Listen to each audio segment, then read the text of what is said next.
누가 손바닥으로 바닷물을 헤아렸으며 뼘으로 하늘을 쟀으며 땅의 티끌을 되에 담아 보았으며 접시 저울로 산들을 막대 저울로 언덕들을 달아 보았으랴.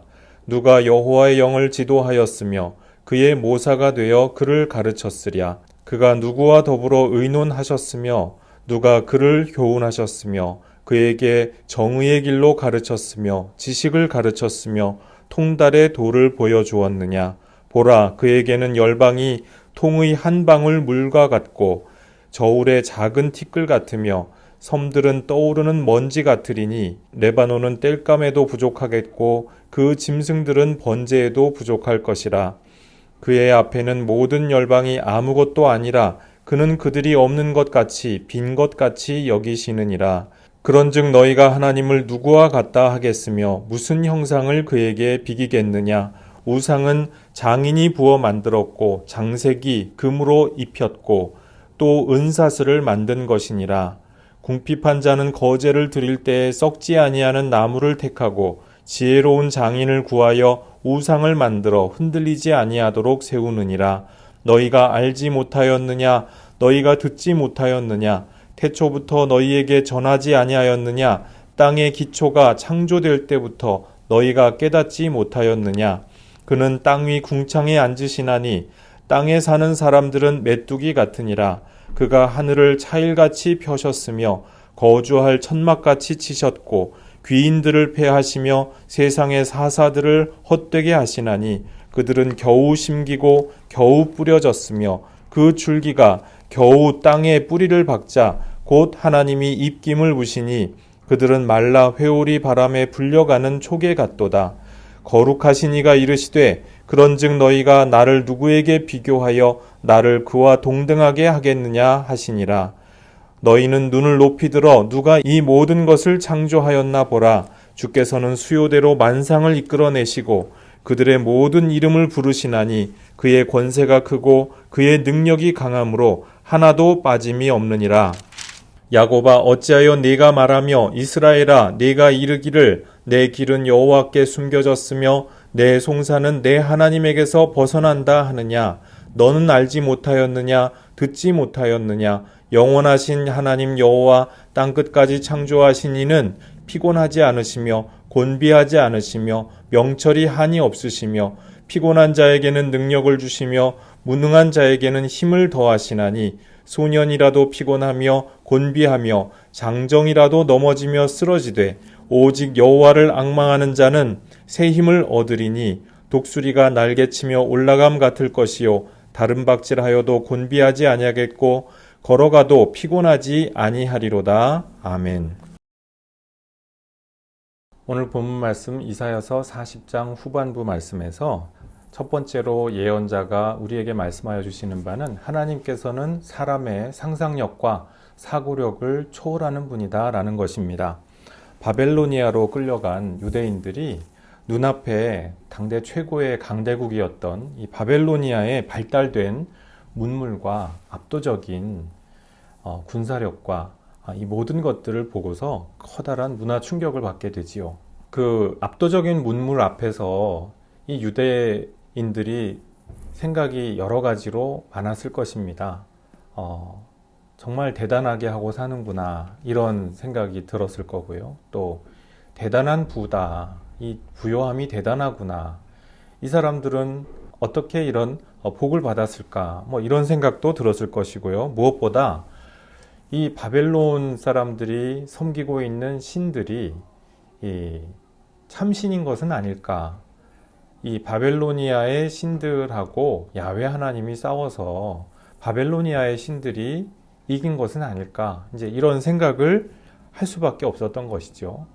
그래서 이 바벨로니아 사람들이 만들어낸 여러 가지 우상들, 그리고 우상들과 그 종교 제의와 의식들과 또 그 사람들이 만들어낸 수많은 종교적인 이야기들, 내러티브들, 이런 것들이 이제 크게 다가오기 시작했던 것이죠. 하지만은 이 예언자는 지금 이들의 실체가 결코 그런 것이 아니다.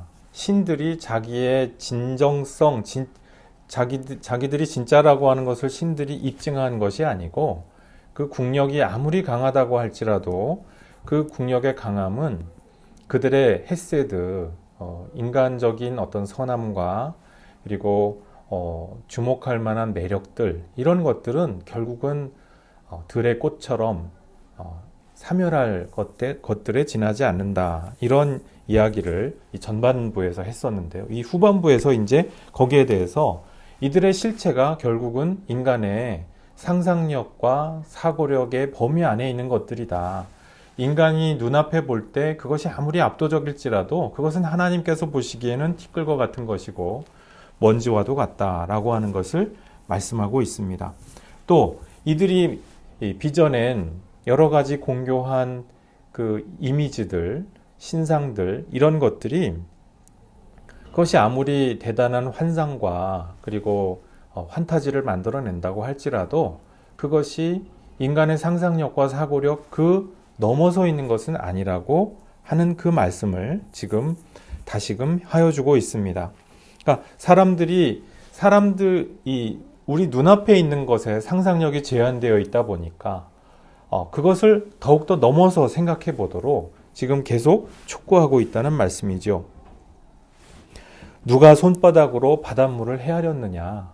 굉장히 그 신인 동성 동형론, 그 마치 하나님이 우리 인간처럼 손이 있고 그런 존재인 것처럼 이렇게 말씀하고 있지만 이것을 가지고 당대의 사람들에게 더 크고 넓게 하나님의 존재에 대해서 생각해 보도록 촉구하고 있는 것입니다. 자, 그래서 15절 말씀에 보니까 보라, 그에게는 열방이 통에 한 방울 물과 같고 저울의 작은 티끌 같으며 섬들은 떠오르는 먼지 같다. 이렇게 말씀을 합니다.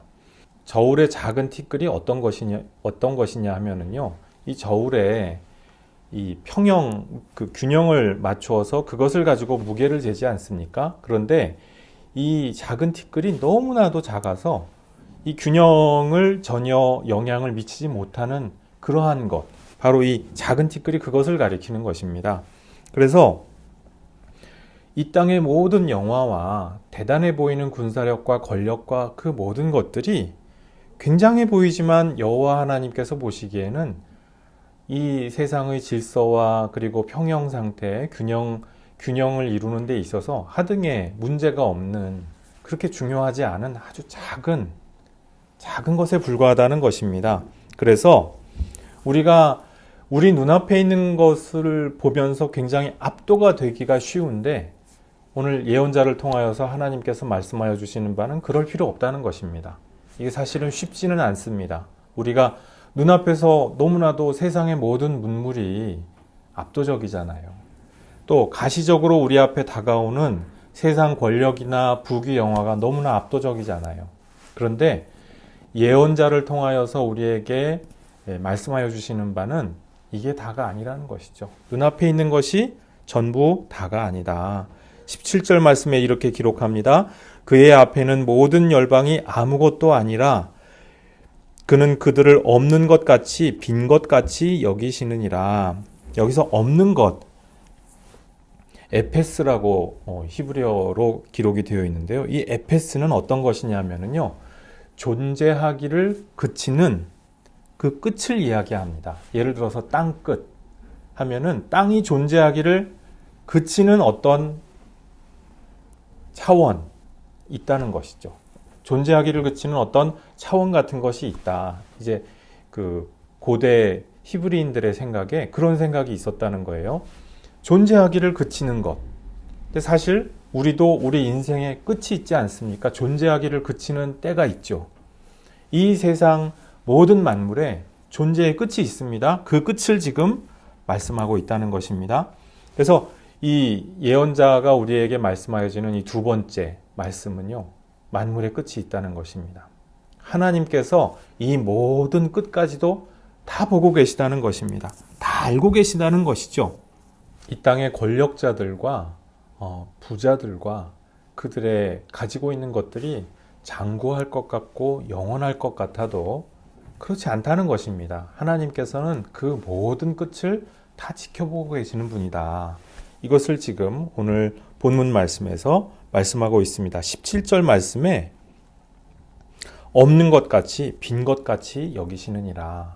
여기서 빈 것은요 토후라고 하는 말인데요. 이 창세기 1장에서 토후와 모후, 그 천지가 혼돈한 모습을 토후와 모후라고 그렇게 표현을 했거든요. 그러니까 존재를 하더라도 그 존재하는 것이 형태도 없고 의미도 없고 아무 뜻도 없는 어떤 그런 혼돈된 상태, 이것을 토후라고 표현을 한다는 것이죠. 빈 것, 없는 것이고요. 이미 끝난 것이고요. 우리가 볼 때 이 땅에서 모든 부귀영화가 대단해 보이는데 하나님께서 보시기에는 빈 것이다. 텅 빈 광야나 다를 것이 없다. 지금 이 말씀을 하고 있다는 것입니다. 특별히 23절 이하에 보니까요. 이렇게 기록이 되어 있습니다. 하나님께서 귀인들을 패하시며 세상의 사사들을 헛되게 하시나니 이 땅의 권력자들을 세우기도 하시고 패하기도 하신다는 말씀이죠. 하나님께서 그런 분이신데 이 세상의 사사들과 귀인들에 대해서 하나님께서 어떻게 평가하나 보십시오. 24절에 그들은 겨우 심기고 겨우 뿌려졌으며 그 줄기가 겨우 땅에 뿌리를 박자 곧 하나님이 입김을 부시니 그들은 말라 회오리 바람에 불려가는 초계 같도다. 세상 권력자들이 영원한 듯 보이고 굉장히 굳건한 듯 보입니다. 그리고 권력자들에 대해서 칭송하고 찬양하고자 할 때 굉장히 뿌리 깊은 나무라고 그렇게 표현하고 싶어 하죠. 우리나라도 그 세종 대왕 시절에 그 용비어천가에서 뿌리 깊은 나무에 대해서 말하고 있지 않습니까? 제가 청소년기에 역사 선생님한테 들었던 굉장히 인상 깊은 말씀이 있어요. 굉장히 뿌리 깊은 나무라고 표현을 했는데 사실은 그 세종대왕의 이씨 가문이 그렇게 뼈대 있는 가문이 아니었고 뿌리 깊은 또 뼈대가 있는 그런 가문도 아니었다. 그냥 변방의 한 장수에 불과했다. 이제 그런 말씀을 하신 것을 굉장히 인상 깊게 기억을 합니다. 그렇죠. 우리가 권력자에 대해서 뿌리 깊은 나무라고 표현을 할지라도 사실은 겨우 심긴 것이죠. 세종 대왕의 그 이씨 왕가만 그런 것이 아니고 사실은 모든 세상 권력자들이 거기서 거기입니다. 겨우 심기고 겨우 뿌려지고 줄기가 겨우 자기 땅에 뿌리 박은 존재, 그러한 미미한 존재들이 사실은 세상 권력자다. 지금 24절 말씀에서 이것을 말씀합니다. 그러니까 역사적으로 추적을 해보면은 이 세상에 위대하고 저명한 왕가들이 수백 년 동안 존속하지 않았습니까? 때로는 1000년을 존속하기도 하지요. 하지만 하나님께서 보시기에 하나님 시야에는 정말 겨우 심기고 겨우 뿌려지고 그 줄기가 겨우 땅에서 줄기가 겨우 땅에 뿌리 박은 그러한 미미한 존재다. 근데 우리가 흔히 하기가 쉬운 착각이 우리가 이 땅에서 뿌리 박고 살면서 이 땅의 부귀영화와 그 권세를 보고서 그것을 하나님과 즐겨 비교하게 된다는 것입니다. 이 땅에서 나타나는 이 땅의 영화를 보면서 하나님의 영광이 아마도 이런 것이겠거니 이 정도로 생각을 하기가 쉽다는 것입니다. 옛날 사람들이 미개해서 옛날 사람들만 그랬느냐? 그렇지 않죠. 오늘날도 이 온 우주 공간을 다 천체망원경과 그런 그 물리학적 지식을, 천체 물리학적인 지식을 통해서 알아볼 수 있는 오늘날에도 하나님에 대해서 생각하는 것이 이 고대인들의 이 좁은 사고에서 우리가 그렇게 많이 벗어나고 탈피하지 못한 상태라는 것입니다. 우리 눈앞의 것을 보고서 하나님의 그 차원, 초월적인 절대자의 문제에 대해서 똑같이 생각하려고 할 때가 많다는 것입니다. 자, 근데 27절 말씀에 지금 이 예언자가 우리에게 초월적인 하나님에 대해서 계속 새롭게 상상하여 보도록 촉구하고서 이제 27절 말씀에 예언자가 정말로 우리에게 전하고 싶었던 그 말씀, 또 자기 동족에게 전하고 싶었던 그 말씀이 이제 27절에 나옵니다. 27절에 야곱아 어찌하여 내가 말하며 이스라엘아 내가 이르기를 내 길은 여호와께 숨겨졌으며 내 송사는 내 하나님에게서 벗어난다 하느냐. 그렇죠. 당시 이스라엘 사람들, 유대인들이 실제로 이렇게 말을 하고 다녔다는 것입니다. 이렇게 실제로 느꼈다는 것이죠. 우리가 이렇게 된 걸 보니까 하나님이 정말로 계신다고 할지라도 하나님께 우리 사정은 다 숨겨진 게 틀림이 없어. 내 송사는 하나님께서 관심을 기울여 주시지 않을 거야. 이제 이런 생각을 품었다는 것입니다. 근데 정말 그러냐는 것이죠. 예언자가 말씀하는 것이 정말 그러겠느냐라는 것입니다. 이 세상의 권력자들을 먼지와도 같이 보시고 이 저울 위에 올려진 그 작은 티끌처럼 보시는 그런 어미로운 하나님께서 우리 인생들을 그럼 더 하찮게 보시겠느냐? 그렇지 않다. 그것을 말씀하시는 것입니다. 이 땅에서 우리 인간들이 세상의 부귀, 영화와 권세와 이 모든 것을 크게 생각하는 것처럼 하나님께서 그렇게 생각하는 분이 아니라는 것입니다.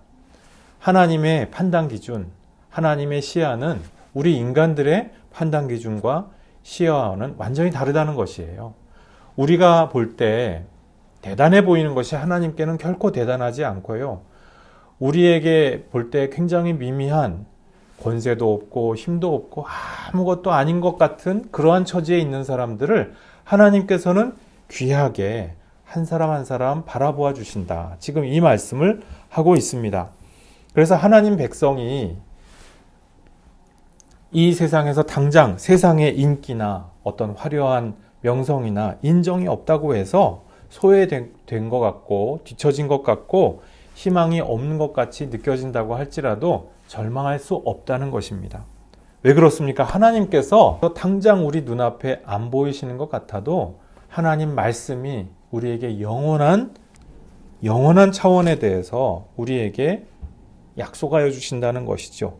하나님의 말씀을 통하여서 우리가 새로운 희망을 발견할 때 거기에 바로 우리의 새 힘이 있고 또 영원한 희망의 차원이 있다는 것입니다.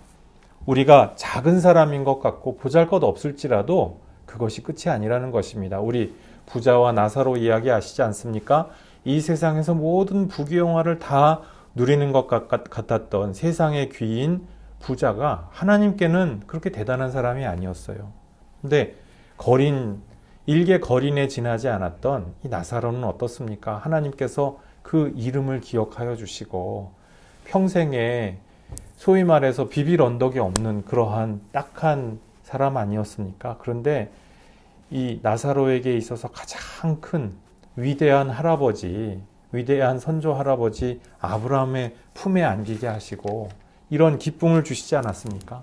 하나님께서 우리 인생을 바라보시는 판단 기준이 이 땅에서 우리가 느끼는 것과는 완전히 다른 역전의 세계라는 것이죠. 31절 말씀에서 그래서 31절 말씀에 그래서 예언자가 우리에게 전하여 줍니다. 오직 여호와를 앙망하는 자는 새 힘을 얻으리니 독수리가 날개치며 올라감 같을 것이요 다른 박질하여도 곤비하지 아니하겠고 걸어가도 피곤하지 아니하리로다. 하나님께서 우리 하나님 백성들 한 사람 한 사람에게 여러 가지 시련과 고난과 역경을 허락하실 때에는 우리를 죽이고 저주하시기 위함이 아닌 줄로 믿습니다.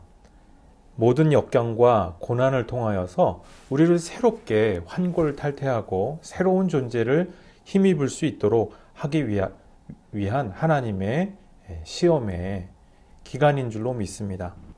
오늘 하나님께서 이사야 선지자를 통하여서 우리에게 확인하여 주시는 바가 바로 그것입니다. 우리 개개인의 모든 사정과 처지는 결코 하나님께, 절대자 하나님께 숨겨지지 않는다고 하는 것입니다. 이 믿음 가지고 우리 모든 역경과 고난과 그리고 괴로움의 순간 가운데에도 새 힘 얻으시는 성도 여러분들 모두 되시기를 주님의 이름으로 축복합니다.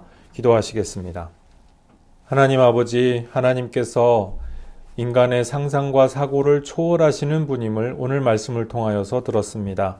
아버지 하나님, 우리 인간이 여러 가지 생각과 사고와 그리고 환상을 동원하여서 여러 가지 우상과 이미지를 만들어내는데 여기에 우리 하나님을 가두지 않게 도와주시고 여기에 또한 우리 믿음이 갇혀있지 않기를 소원합니다. 항상 우리의 마음, 우리의 믿음이 항상 우리 이 사고와 그리고 생각과 판단 기준을 넘어선 차원에 계시는 초월하시는 하나님을 바라볼 수 있도록 도와주시고 함께하여 주옵소서. 또한 세상 만물이 존재하기를 그칠 그 끝이 있다는 것을 기억해낼 수 있기를 원합니다. 우리의 믿음이 이 세상 만물의 끝을 바라볼 수 있는 믿음을 갖기를 원합니다. 아버지 하나님, 이 세상에 우리 눈앞에 있는 것이 다라고 착각하지 않게 도와주시고 또한 여기에 너무 기죽지 않도록 도와주시고 함께하여 주옵소서.